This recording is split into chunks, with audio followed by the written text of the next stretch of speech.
So, welcome back, everybody. This is Night Flight, and today Wayne McRoy is back, and our topic will be the Rosicrucians and how that came to be and everything that is connected with it. So, Roy, welcome back. Good to be back. Thanks for having me back on. It's a pleasure and an honor to be one of the Waynes in regular rotation here. So, yeah, before we start with our subject, let's use a couple of minutes on current events. Yeah, just on Wednesday, that was 2 days ago, Seymour Hersh dropped a bombshell article saying that the US and Norway did the destruction of the pipelines, Nord Stream pipelines. Of course, CIA, White House, and Norway, they are saying this is baloney. And I'm not so shocked that it's finally out there, but I'm shocked about the reaction. I don't know how it is in the United States, but here, particularly in Germany, the silence is deafening. Oh, yeah, it's definitely the same here in the US. The silence about all of it is deafening. It hasn't even crossed most people's radar that this was actually something that's been done. So it's a shame that we have this evidence now, and a lot of us who they would call the conspiracy nutters have been saying this from the beginning, that this was a CIA job. And of course, we're proven correct again. The conspiracy theorists, of course, have a really good track record the past couple of years with predicting things and calling things accurately. But of course, we never get any notoriety in the mainstream. And it seems to me that this story has largely been pushed under the rug here in the American mainstream. So most people either don't hear about it at all, or if they do, they just brush it off as more nonsense because, well, the official narrative tells you that that's not true, that the stuff he's saying is not true. And of course, the government, the CIA, all of these agencies will come out and deny this because that's their modus operandi on all of this stuff. So you'll never get an admission to this publicly here in the US from that. So I think largely some other stuff has been going on to try to placate people's attention away from that. And we've had this Chinese spy balloon flying overhead here in the US. And this has become a big story and a big topic. And it's been turned into a joke more than anything all over social media. So I think people largely realize that the whole narrative's nonsensical to begin with, but they're not paying attention to what we're being distracted away from. And I think this Nord Stream pipeline story is one of the big things that we are being distracted from. So a lot of silence that's deafening here in the US as well on that whole situation. Yeah, and I mean, Seymour Hersh is not just another tinfoil header blogging from his mom's basement, but he is not only a Pulitzer Prize winner. He broke the story of My Lai, in Vietnam, the massacre that was done by the US Army. He broke the story of Abu Ghraib. And so he used to be, very, he was held in high regard here in our press. Yeah. But now, all of a sudden, he's just a senile old man.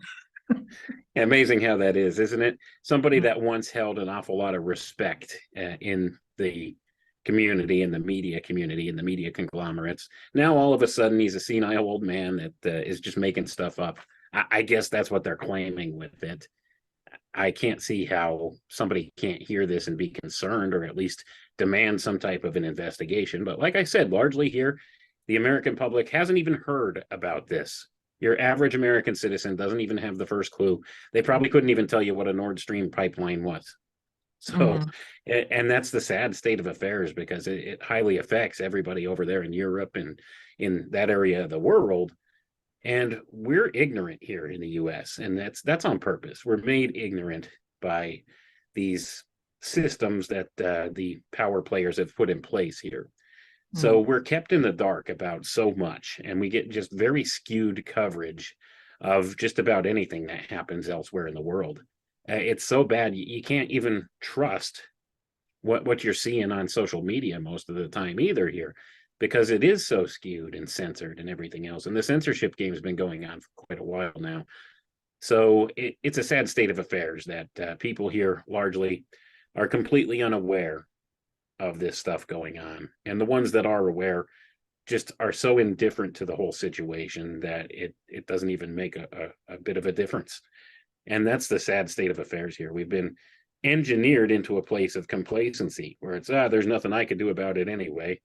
And that's essentially what the American public does. They just don't want to take a stance on anything. They just want to go along to get along.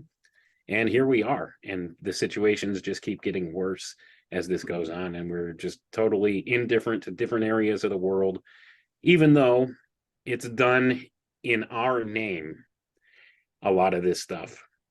And it's really concerning for those of us that have a conscience and have a care, because we know we don't have anything to do with it. It's these people that have engrafted themselves in positions of government and authority and military, and in the intelligence community in particular. It's these people that are pushing agendas for their own private interests and not representing the will of the American people. The American people are completely ignorant of everything going on. And that's a shame that we're going to get painted with this brush in different areas of the world as well. And it's just terrible. And that's just my view on the whole situation. Like I said, a lot of silence here about the whole thing. Yeah. Yeah, well, there is one party here in our parliament that is calling for a special session about this. You know, our government never has, said anything for more than 5 months now. And so they say, we, the other members of the Bundestag, we have a right to know, and the German public has a right to know who blows up here what. And yeah, of course, that's not a good look. Yeah, if people that are supposed to be allies blow up the infrastructure of another ally. And I can understand that ruffled some feathers, but of course, the good thing is that the media is very complacent, and as we both noticed, a deafening silence. But I would say that all of us, we have a duty to inform ourselves. You know what I mean? You cannot just sit in front of your TV and think, I mean, if you still don't get it, that has nothing to do with news. Yeah, I don't know. Then probably nobody can help you. Yeah, it's a pretty sad state of affairs, because a lot of the people that are completely blind to all of it choose to be blind to all of it, and they just go about in their own little fantasy world and live their lives thinking that everything's all just fine and dandy, and let somebody else worry about that stuff and we'll be just fine. And that's a shame, because we do have a duty to stay informed about a lot of these things and understand what's going on in the world. And what's going on in the world is not what's presented by the mainstream, for sure. So when we understand that, we know that there's different agendas at play. And a lot of this has to do with the artificial scarcity agenda. That's something that these power players in the world have been using for a long time now. This imposed artificial scarcity upon people. So that's one of the reasons why they would want to take out this supply chain, take out this pipeline, so that they could induce this state of scarcity upon the people, because that way they could tighten their grip of control on the situation. They could legislate things into being. They could control the outputs of where certain resources go. And in so doing, they keep the people under their thumb. And that's what it's about. It's a power move by some of these people in these positions in this world that want to have that type of power and authority over others. They want to centralize it all. And a lot of this is being done under the auspices of the World Economic Forum and the group that met at Davos just a few weeks ago. All of these people, these international elites, as they like to call themselves, they refer to themselves as the Olympians, and they think that they are the ultimate power in this world, and they want to be the gods of this place in no uncertain terms.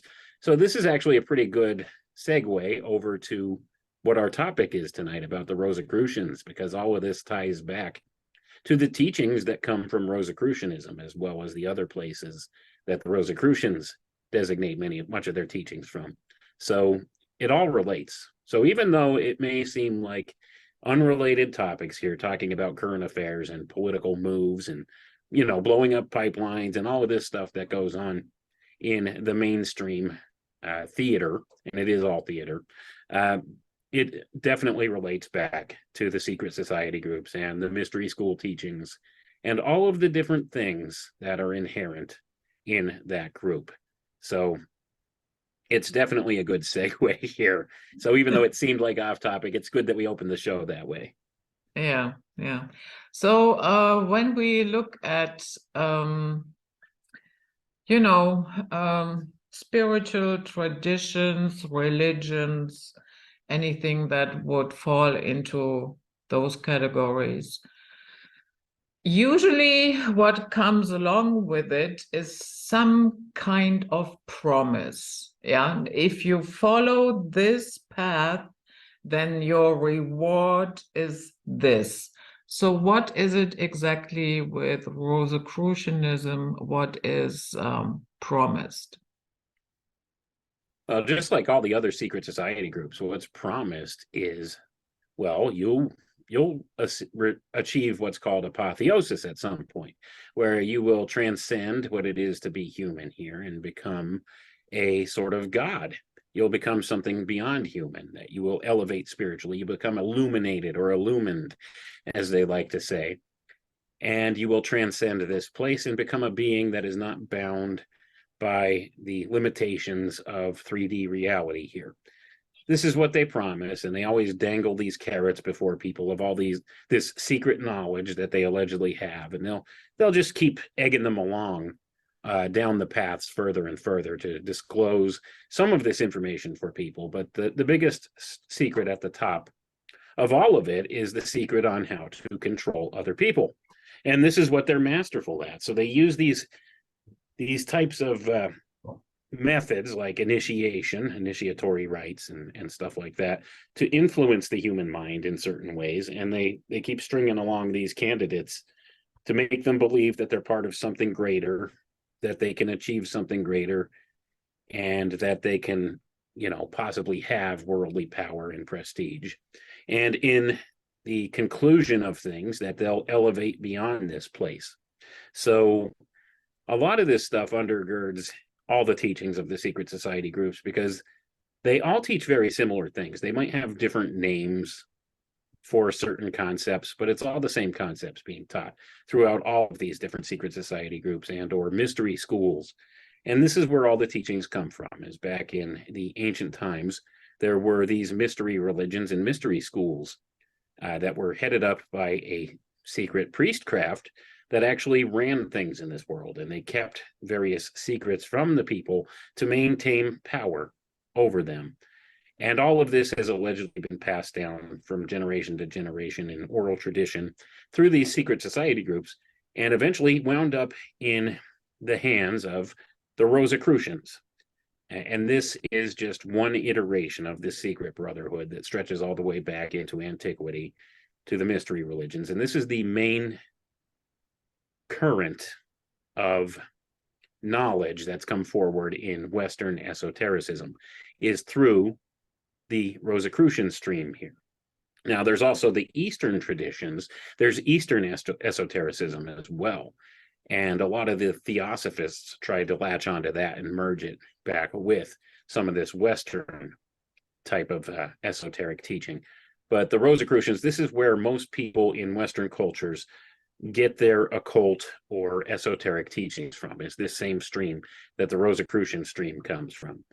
So there's a lot of different paths of this knowledge that have come forward through the ages and have been passed down through secret society groups therein. So the Western tradition aligns with the Rosicrucian teachings, whereas the Eastern one aligns more with the Buddhic teachings and things like that fall into place there. And there's various secret society groups that have brought all these things forward. The Theosophists tried to tie them together, and they got a lot of their ideas from the Rosicrucians. And sometimes the Eastern philosophies and Western philosophies jive in a lot of ways, and sometimes they're slightly differing on certain things. So the Theosophists tried to merge these together, and they completely misconstrued a lot of the Eastern teachings and inverted them and perverted them into something that they really weren't. And that's why we wind up today with the troubles that we have. And the same things happened in the Western stream here as well. They've taken some of the original teachings, and through the course of time, what happens is there's various individuals who have their own agendas in mind with this secret knowledge, and they twist and pervert and contort the ideas that were inherent there initially to support whatever their agenda is. And in doing this, what they've done is they've actually twisted the teachings into something that they weren't originally meant to be. And that's how we wind up with things like secret society groups and these artificial initiation ceremonies that they do have. Because if you actually start to study these spiritual things and go back to some of the teachings of antiquity about spiritualism and all these paths, you begin to understand that every human being goes through a type of spiritual initiation. And it's a natural process, and it's supposed to be different for each and every individual. We all grow spiritually along different lines, right? We all walk a different path, and it's unique to all of us. And the way that we grow spiritually differs from that of other people. Well, the secret society groups, what they've done is they've taken this initiation concept and they've turned it into a one-size-fits-all ritual. And this does not do people justice. This does not actually work in the way that they would intend for it to work, because it's an artificial form. It's a synthetic form of initiation. Doesn't happen in the natural world that way. People are not one size fits all. We don't all learn the same way. We don't all have the same experiences. But yet, if you join one of these secret society groups, you go through the same standard initiation process that each and every individual in that degree system goes through. So it's a one-size-fits-all thing, and it doesn't lead to spiritual growth. In fact, it leads to the opposite, to the diminishing of spirit under the auspices and control of somebody that's higher up the pyramid of power, so to say, within these groups. So all it does is it aligns you with somebody else's agenda when you join one of these groups. So there's this inner circle at the tops of all these secret societies. It's the inner circle within the inner circle. And this is what we would collectively call the Illuminati in the modern parlance here. Now, this is a term that's kind of been used in derogatory ways in recent years and turned into a joke of sorts. But it's really not a joke. I mean, this is an acknowledged group of people. They do exist still today, even though they would tell you that was disbanded back in the 1790s. That's not true. I have books that will point to the existence of this group right up into the modern era here, that they still exist. They still meet on the regular. And a lot of their members are members of other of these secret society groups too, and most notably among them are Rosicrucians. So we have all of these different bits of knowledge out there within the secret society groups now. Yes, they do have some legitimate teachings that are good, and they do teach some true things, and I think the information is valuable. But at the end of the day, what's happened is they've been taken over by a small cabal of people with their own selfish interests in mind that want to be the rulers of this place. They want to become the gods of this world, and they think they can do it through the use of modern technology combined with these old tried and true techniques that they've used through the years, these different types of mind control techniques that they've developed through the years within these secret society groups. And they've expanded their grasp of power out into government and quasi-government agencies, as well as in the private sector. And one of the key places where they operate is within the intelligence community. And then we wind up with things like blowing up pipelines and blaming it on somebody else to try to instigate proxy wars that we have no place doing. And then they do it in the name of a public that's largely ignorant of it all and has no clue what's being done in their name. And this causes all kinds of chaos. And this is their modus operandi, right? Their modus operandi, order out of chaos. So they create the chaos with a planned solution in mind, and then they'll roll out that solution and try to be the heroes at the end of the day, but they're the ones that instigated the problem to begin with. So it's a whole contrived notion of the whole thing. So we see this goes on a grand scale all throughout different levels of society. And right now it's escalated to the point where we're living in clown world. Like they've engineered the destruction of whole economies, whole countries. They're engineering this stuff into being for their own personal gain, and it's all to consolidate power, and it's all to consolidate control and centralize everything, because it's the same old notion that we've heard for so many years. They're looking for their new world order. So I always say it's the same old new world order, because that's exactly what it is. They put new lipstick on a pig and call it something different, but it's all the same old new world order all the time. And it's these same controlling powers that push the whole thing. And they're very patient, and they do play the long game. So that's what makes it difficult, because they will institute plans generationally. And your average person has a hard time thinking generationally for long-term planning in that way. So most of the time, the changes we see coming about are slow, right? It's a slow process, and they condition the human mind into accepting certain changes slowly over the course of time. It's just their backs against the wall because their timelines of when they want to get things done haven't aligned how they want it. So they've been pushing really hard the past couple of years, and they've tried to cram about a decade's worth of social engineering into just 2 years. And we see the ramifications. People are beginning to wake up to this. I find this to be a hopeful thing, because a lot of people that never questioned the narrative before are now at the very least questioning the narrative on things. And they're beginning to understand, hey, something's not adding up here. So if that's the case, I see that as a hopeful indication that we could maybe turn some things around here. But by and large, it's always these same centralized groups that run things. And it's all the members of these secret societies at the very highest levels that work within corporate and quasi-government agencies to make these things happen. And they meet in secret, and sometimes they meet in public, because they just don't care anymore about people knowing what they're doing. It's all out there. It's all out there in the open now. I mean, years back, you had to really dig and search, because they did this stuff in secret behind closed doors. Now they do everything out in the open, because they're just so confident that the people are so dumbed down by the things that have been done to them that they just won't catch on or won't care. And we're proving them right. That's the sad part. The vast majority are proving them right, but there is a small minority that is waking up to this and beginning to question things. And the more of them that awaken here, the better off we are, and the more we can slow down these plans that these dark occultists who run things at the top of the power structure have in mind here. And that's how I refer to them, because they absolutely are dark occultists who run things. They're the ones that are truly in control, and they like to leverage these occult type principles against us. And many people are largely unaware of them or think it's silly and nonsensical. But I assure you it's not. There's a real science and everything behind it. And these people know about it. And they leverage these different energetic principles against the public all the time, right down to the timing of events.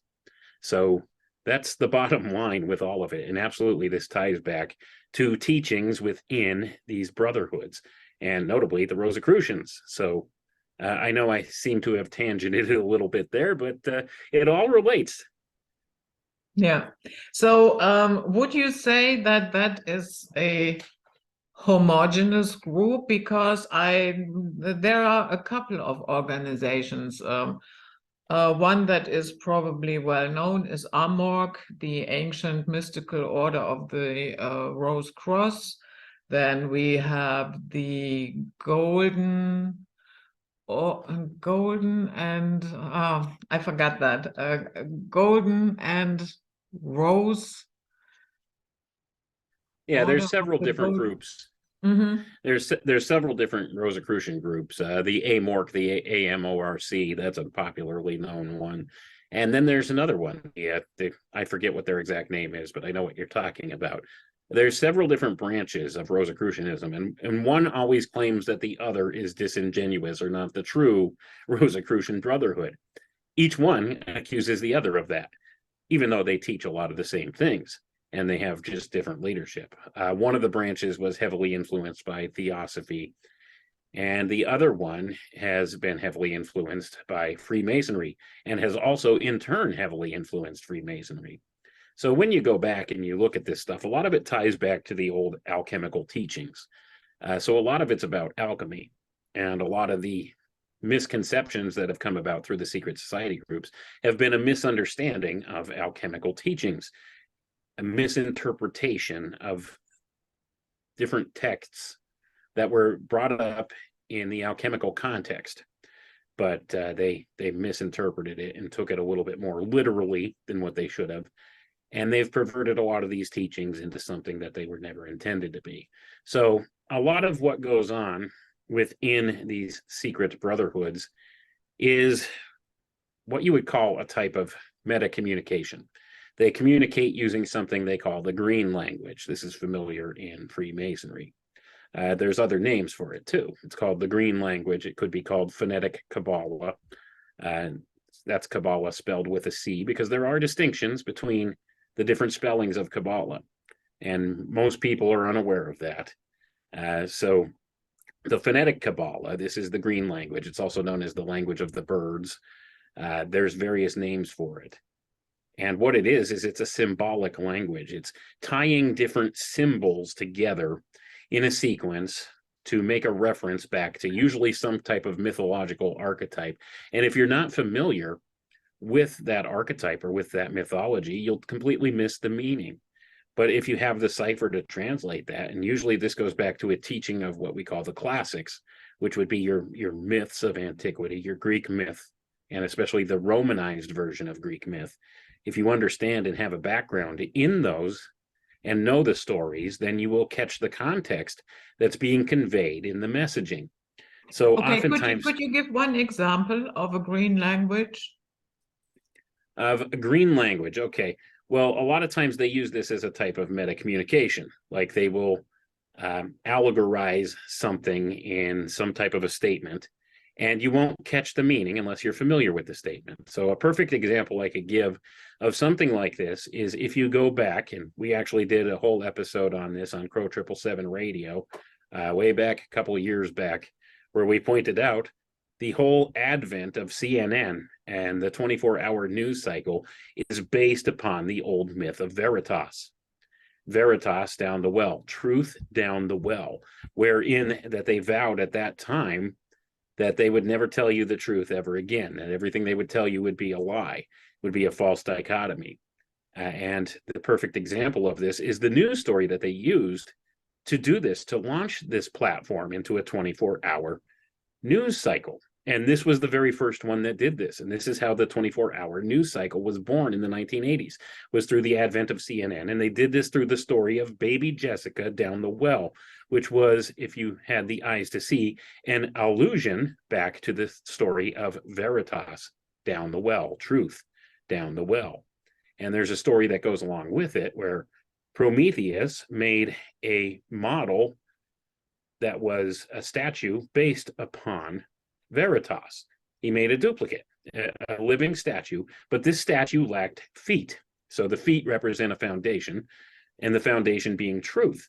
So this was a false knockoff of truth, of Veritas. And it was only recognizable if you looked at the foundation of it to see that it was not the real Veritas. It was false. So this is where the story comes from. And this is the archetype that they used to leverage against the minds of the people that launched the 24-hour news cycle. Because up until that point, there was no such thing as a 24-hour news cycle. You either got your news at 6 o'clock at night or in the morning, like they played the news like 2 or 3 times a day, and that was it. and you got your latest news then, or you picked up the newspaper. Well, this launched the 24-hour news cycle. So now we have news breaking every minute of the day, all the time anymore.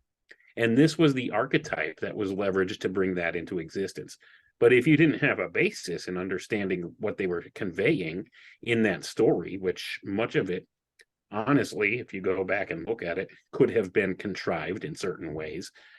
When you go back and you look at that story they used to launch the 24-hour news cycle, then you begin to understand. If you're familiar with the myths and you understood what was being conveyed in that story, then you would be able to understand. But it's not until after the fact that many of us were aware that this was even a thing. So I doubt anybody outside of the power structure at that point picked up on the archetype they were laying down. But certainly that's a perfect example of how this is done. But that would be something, they always do that. They tell you in advance what they are going to do, and how they are telling you, that doesn't matter. It might be a TV series, it might be a movie, it might be advertisement. And in this case, they launched this 24-hour news cycle. And if you had known all the symbols and you could decode the symbols, then in that case you would have been able to see, okay, this is a 24 news hour cycle that will pull the wool over our eyes, correct? Exactly. That's what that was encoded in that. We're not going to tell you the truth anymore. We're going to control the narrative that you get 24/7.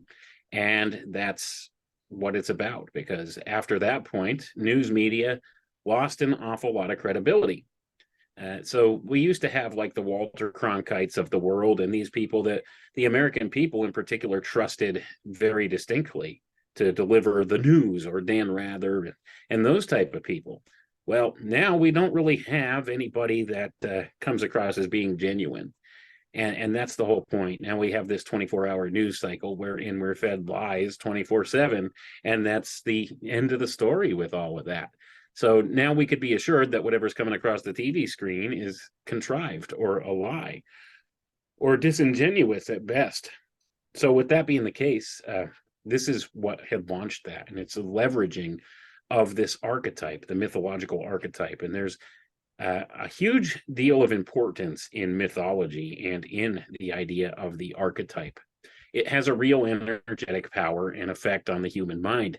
And that's what we, as the public, are largely unaware of. But these people within the higher echelons of these secret society groups absolutely understand that principle and will leverage these archetypes against us. So like I said, that's about the best perfect example I could think of as to how this works. If you recognize the symbolism there, if you recognize the story that was being told to you and say, hey, that looks like a Greek myth I'm familiar with. That's the truth of Veritas. And the story of how the artificial duplicate was put in her place, that was a lie. And she's lost down the well. So then you understood that everything that was coming from the television set from that point on was an artificial knockoff at the very best, and an outright lie at the very least. So that's pretty much how that works. So they use this principle all the time, and it's a symbolic language. So it doesn't always necessarily just take the shape of words or phrases. Oftentimes it's the story that's being told. So this is what's important, and the elites in these different think tank groups and stuff acknowledge this principle, and they have actually put out in a book called Changing Images of Man, which is a Stanford Institute study that was headed up by Joseph Campbell, who had like Margaret Mead and a couple other cyberneticists and big players in modern psychology and sociology and stuff involved. They put out this study wherein they acknowledged the power of myth and archetype and how they needed to use it to transform man's image of himself in the universe.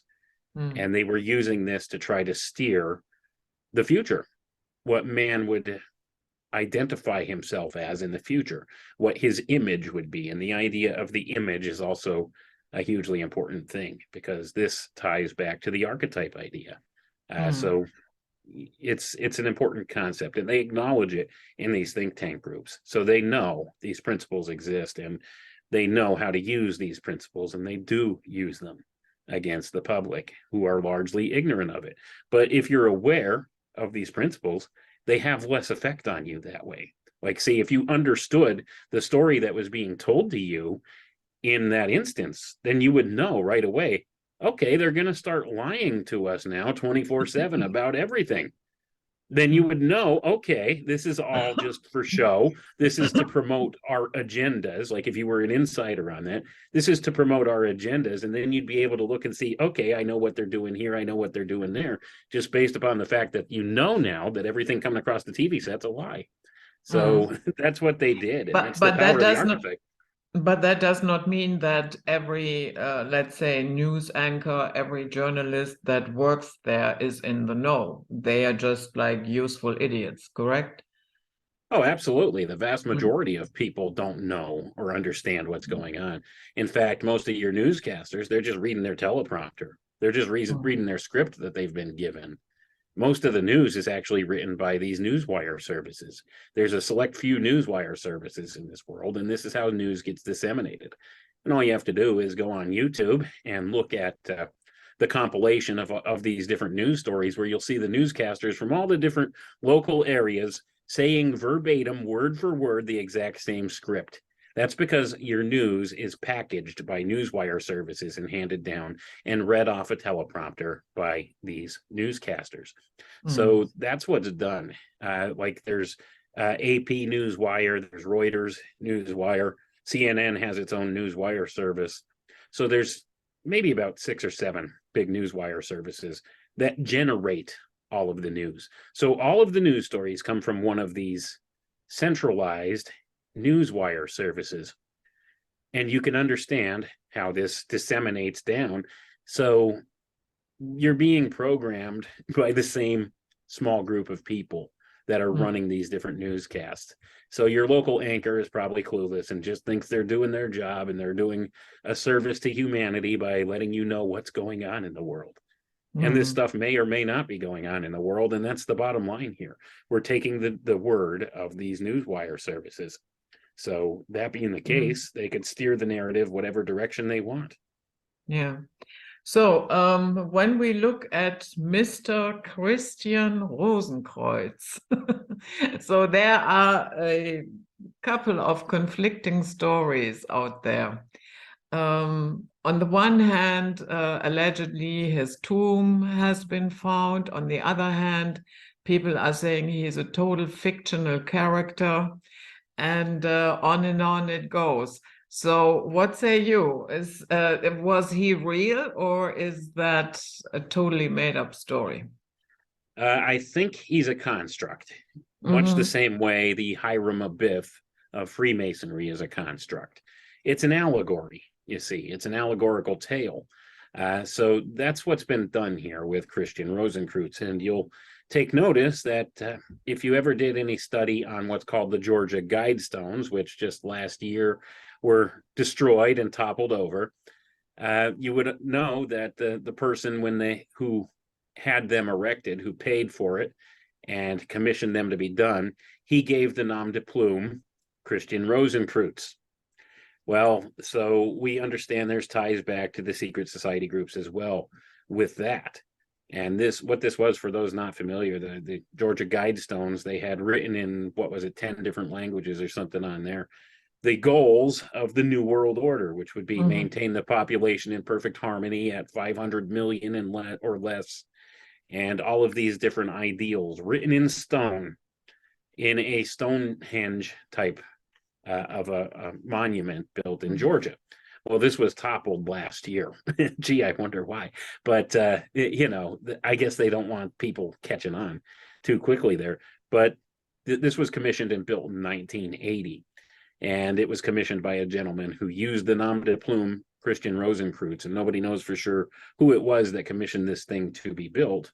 A lot of people speculate that it was Ted Turner, but that's neither here nor there. But at any rate, this whole Christian Rosenkreutz story that comes from the Rosicrucians, This, in my view, is a construct, right? This is an allegorical embodiment of different principles. And it's the same principle invoked by the Freemasons in the Hiram Abiff story.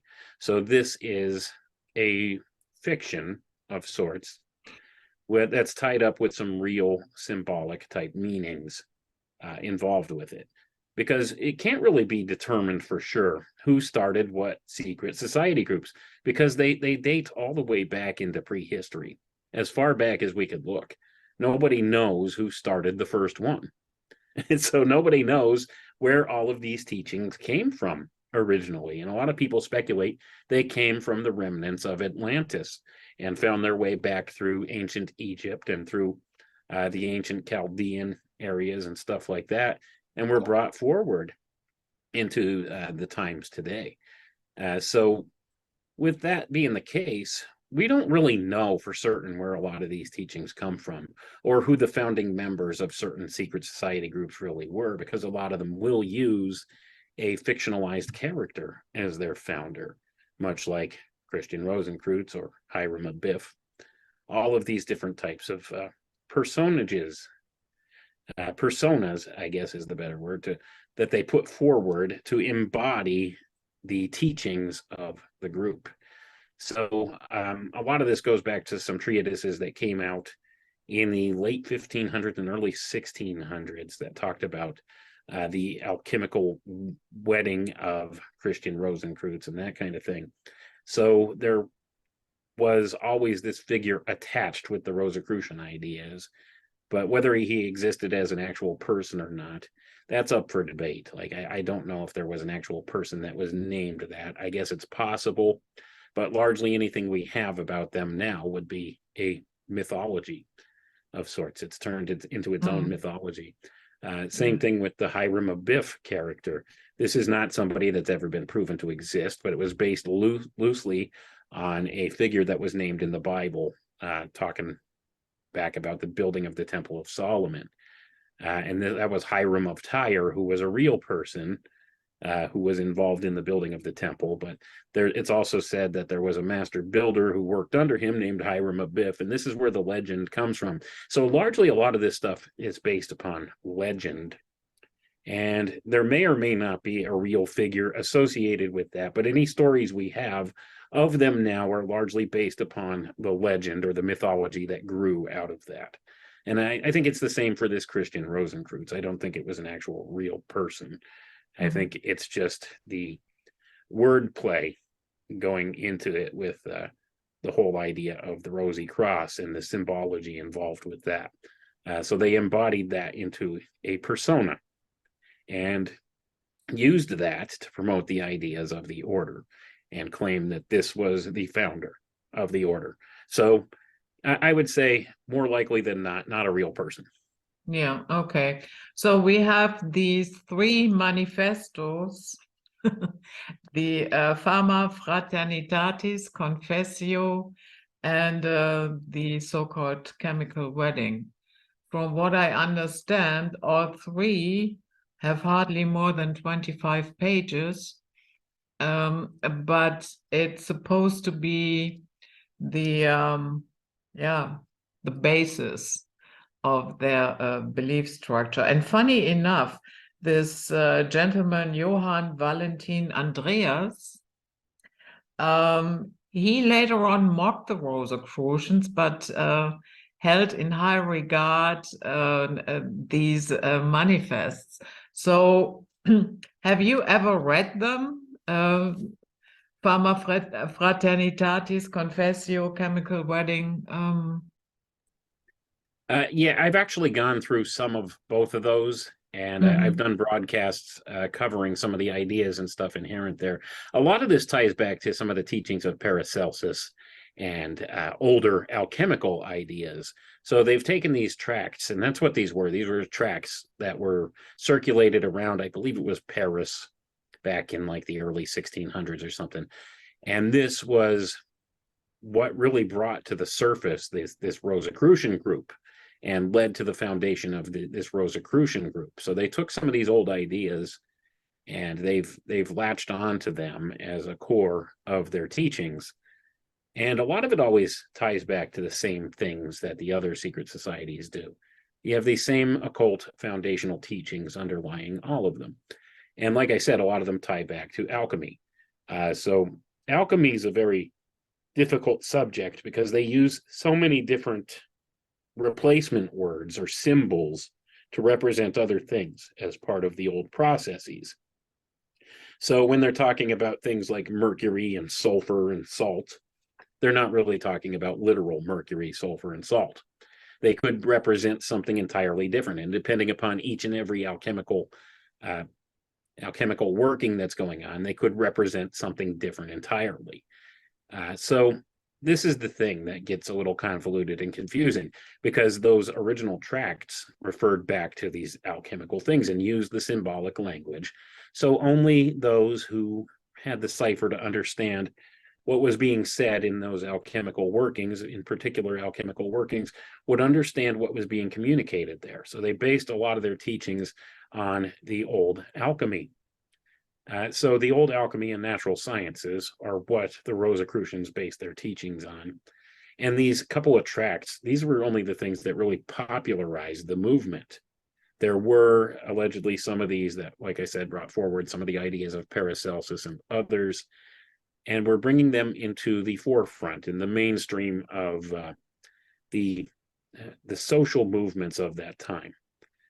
So it was getting a lot of attention by the upper classes and the upper middle classes at that point.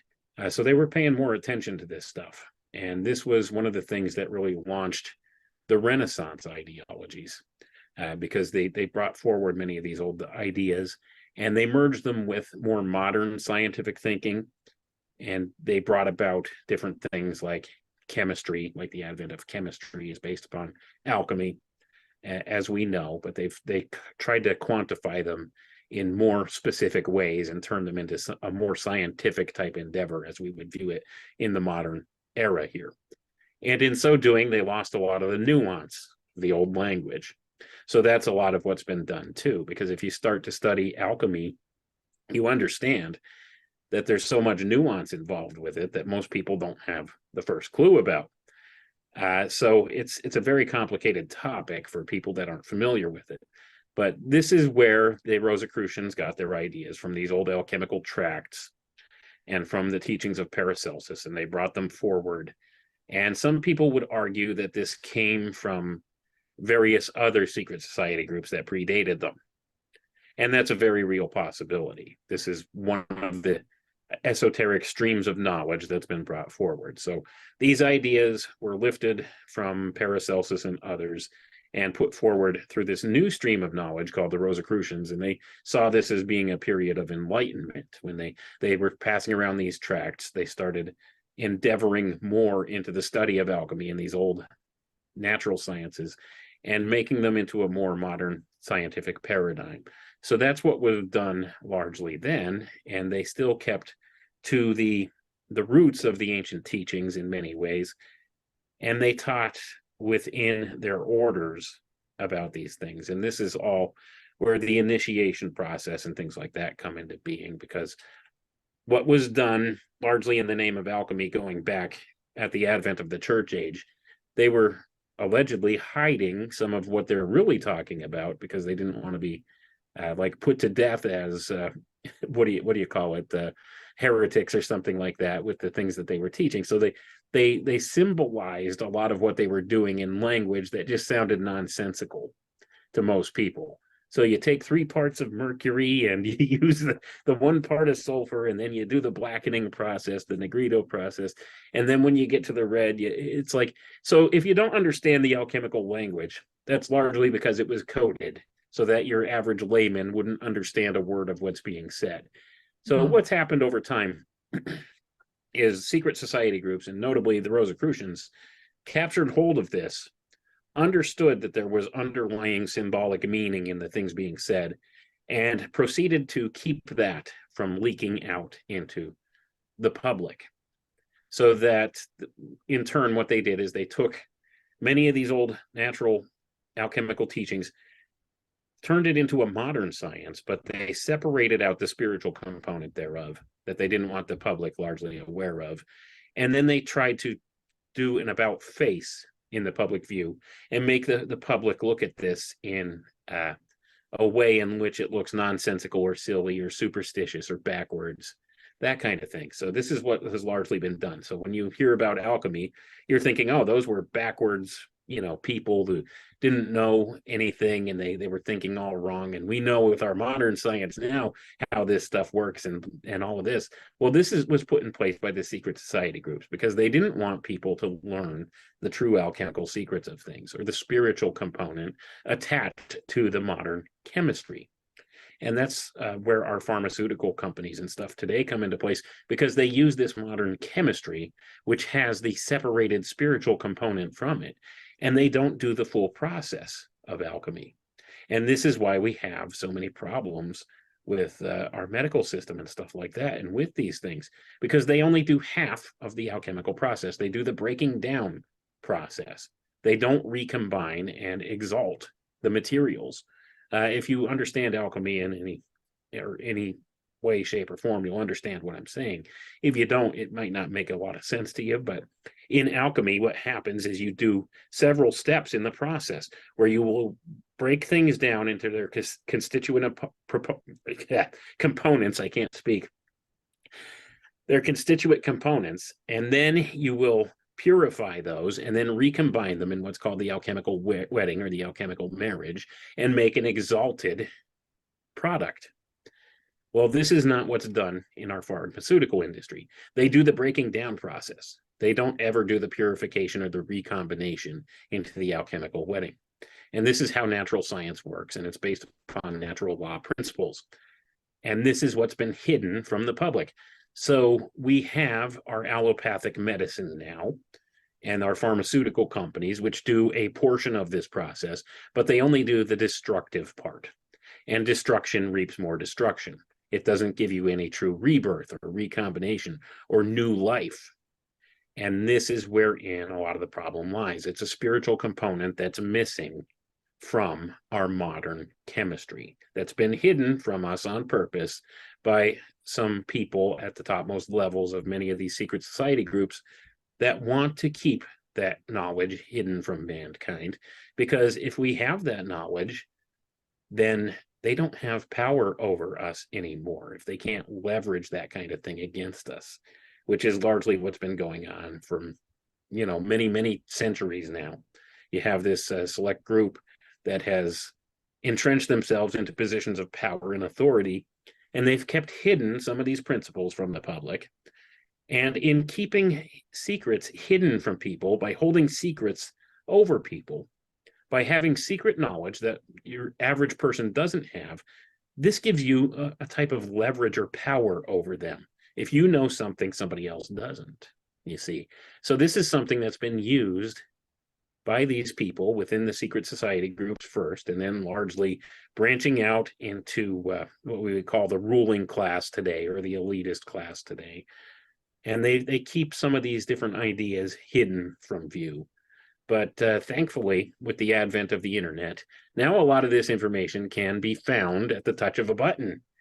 And there's researchers like myself and yourself that look at this stuff and are able to draw conclusions based upon the things we see, based upon these people's own writings. And that's where I base all of this on. It's on their own writings, their own acknowledgments that this stuff is going on. And these are the things I've discovered. And this is largely at the crux of what's going on in the world today. You have this small group that wants to consolidate their power and have absolute control over everything. And they're seeking to do that by keeping these secrets from the people and by leveraging these principles against the people, and at the same time building their own scientific empire and belief system that they want the people indoctrinated in so they can more easily control them. And it's about the quantification of everything, even subjective ideas. So this is largely what's been done in the name of not only Rosicrucianism, but all the secret society groups, and within the names of the power structure today, these dark occultists who run things at the top of the pyramid. Mhm. So we also have the College of Brothers of the Rosecross, and they claim to have the knowledge of the Most High, whoever that is, in their belief structure. And so, and that College of Brothers was founded by 36 so-called mysterious members known as the invisible ones. So, what's up there? I mean, the invisible ones, hello. Well, if you have such a great message, why do you want to stay invisible? Precisely. What good comes from secretiveness, right? What's secrecy? What good does secrecy do? Think about that. And I know there's a lot of them that would use the argument, don't cast your pearls before swine. All right, you could argue that to a bit of a point, but if what you're doing is it for the benefit of everybody, then why be secretive about it? And that's the whole point here. There's no reason for the secrecy if it's something good. Now, on the other hand, if there's something nefarious going on, you want to keep it a secret. So that being the case, I think that's largely what we do see. But yes, I've heard tell of what they call the invisible ones, the invisible college, all of these things. So who are these people? Are they people? And that's the other question. Or are Yeah. they some type of spiritual entity that oversees many of these things? And there are portions of this research when I look at this stuff where I think there just absolutely has to be a beyond human intelligence that guides things, because there's just so much synchronicity in things that happens, and just so much direction that these things take, that it goes beyond the human capacity to plan that way. And this ties back once again to some of the older teachings where they teach that there are this hierarchy of spiritual forces that guide and control the natural world. Things as simple that have been termed as like elementals and stuff like that, angels, archangels.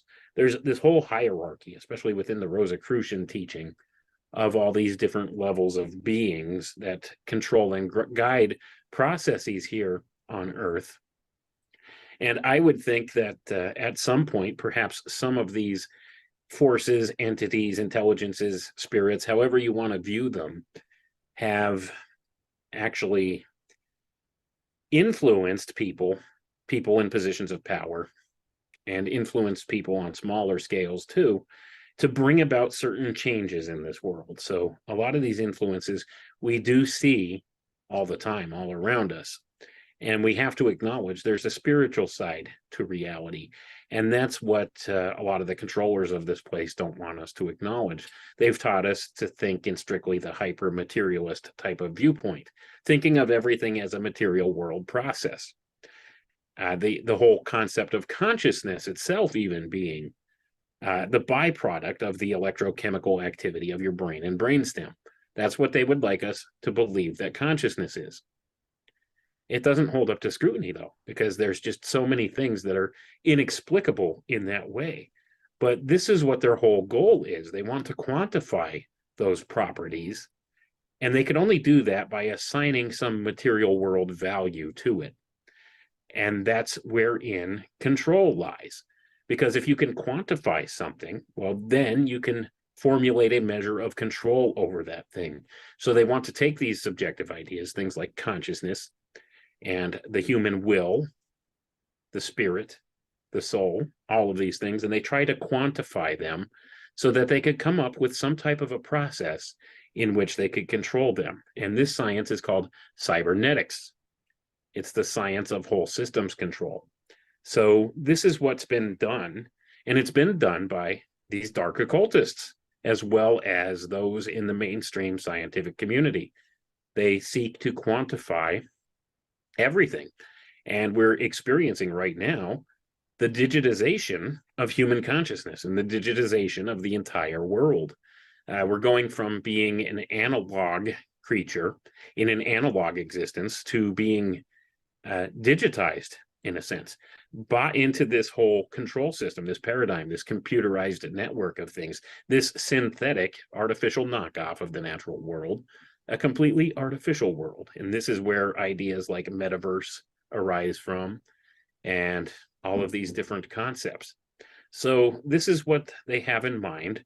They want to manipulate human consciousness in a way where we're attached to a machine, quite literally.